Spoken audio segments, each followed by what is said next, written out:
Haunted Place Episode 2 dives deeper into Yori's nightmare as she wakes up in the royal palace, disoriented and alone. Before the full episode recap, please like this video and subscribe my channel. Your contribution will mean a lot to me, so let's dive right back in the episode 2. A maid tells Yori that she's safe, and that the man she came with, Yeon-gab, is unconscious and being treated. But the moment Yori sees him, she remembers, it's not Yeon-gab, it's Kangchul in his body, and it's her fault. Guilt washes over her as King Lisang arrives to check on Yeon-gab. The king is furious that his officer got injured, and he demands to know who attacked him. The courtier jail admits Yori was found at the scene and brought along to identify the attacker. Yori stays silent. She lies, saying Yeon-gab was injured in the forest and she was just helping, but the blood on her skirt connects her to the wounded man. She explains she's just an artisan. Yeon-gab brought her here to make glasses for the king. Meanwhile, the man who originally stabbed Yeon-gab is panicking. How is Yeon alive? He swears he saw him die. Another conspirator says they tried to kill him again, but Yeon fought back with monstrous strength. Elsewhere, Ligong's grandmother, haunted by memories of a creature she saw 13 years ago, seeks guidance from a blind shaman named Pongsan. He offers her two paths: let Ligong be sacrificed so her favored prince can rise to power, or slay the creature. Her silence is answer enough. Ambition wins. Back in the palace, the assassin sneaks into Yeon-gab's room to finish the job, but Yeon wakes up, knocks him out cold, and throws him against the wall. When servants enter, Yeon is confused. His body feels heavy, itchy, and he's bleeding. When fed food, he's overwhelmed by the flavor, stunned at the richness of human sensation. It angers him. As Kangchul, he's lived without such pleasures for 1,000 years. Yori, taken to the palace edge by a servant, hears Yeon-gab's voice calling to her. He's trapped, begging for help.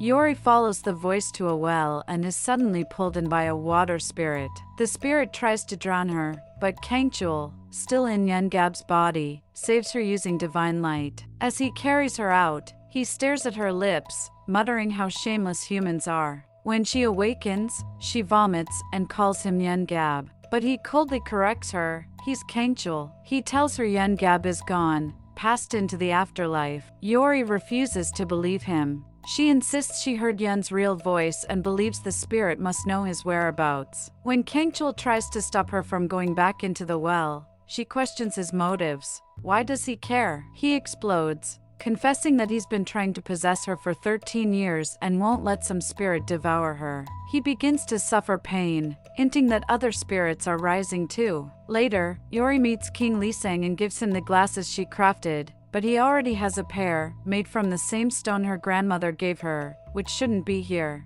Shocked, she realizes the king has a connection to her grandmother's magic. She convinces him to let her stay in the palace a few days to make more glasses. Meanwhile, Lisang confides in his manservant that he suspects who ordered Yeon-gab's attack, but he didn't think Yeon would be the first victim. He also wonders why Yeon brought Yori to the palace in the first place. At the market, Yori questions Yeon-gab's real intentions. Did he lie? Did he ever plan to use her? Suddenly, she's intercepted by Queen Park, who accuses her of spying. Yori tries to cover, claiming she's just an artisan who lost her way. Queen Park lets her go, but whispers to a servant that she'll summon her again after speaking to Yeon-gab directly. Yori walks away, wondering about the bitter spirit she saw earlier. Was it once a court lady? Was she betrayed? Meanwhile, whispers fill the palace. Yeon-gab is acting strangely, climbing rooftops, jumping, screaming. Kangchul, trapped in Yeon-gab's body, is trying to escape, but he can't. He jumps and crashes, harming himself. His mother, Yeon-yu, demands to know where her son is and what he's done now. Yori pays for the damage quietly, asking where he is. She finds him drunk, eating like an animal. When he sees her, Kangchul grins until Yeon-yu slaps him and scolds him. Then, she weeps and hugs him. "I'm your mother," she sobs. "I didn't know if you were alive." Yori watches in silence, aching. Later, she offers to help clean the floor, but Yeon-yu refuses, calling her a guest. Yori says she's not a guest. In a private moment, Yeon-yu opens up, She once met Yori's grandmother after Yeon-gab's first birthday. Dave had predicted Yeon-gab would die at age 30. Yeon-yu donated in hopes of saving him.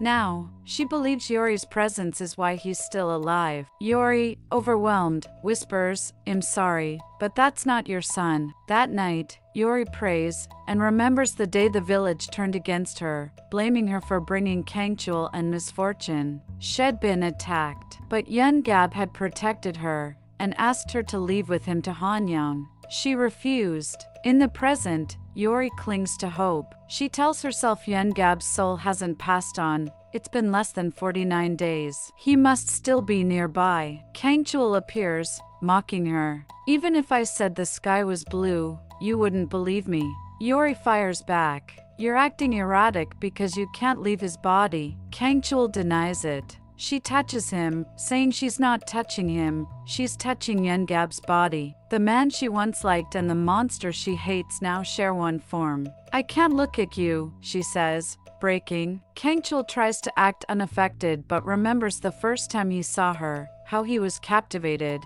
Alone, he extinguishes a candle. Later, Yori begins a ritual to contact the water spirit again. Simultaneously, Pongsan, the blind shaman, begins chanting and ringing sacred bells. The sound reaches Kangchul, who feels drawn toward it. It also calls to the spirit in the well, who tries to flee, but Yori stops her. "Where is Yeon-gab? Tell me where his soul is." The spirit says Yeon-gab is gone, eaten by another spirit. If Yori wants to find him, she must die. She begs to know who consumed his soul. The spirit whispers the name of the 8-foot-tall ghost. At that exact moment, Kangchul looks up, sensing its presence, and Lee Gong, sitting somewhere alone, hears the bells and begins convulsing. His body is taken over by the 8-foot ghost. And just like that, the screen fades to black. Episode 2 ends with Yori chasing a spirit that demands her death, Kangchul trapped in a stolen body, and a monstrous new enemy, the 8-foot-tall ghost,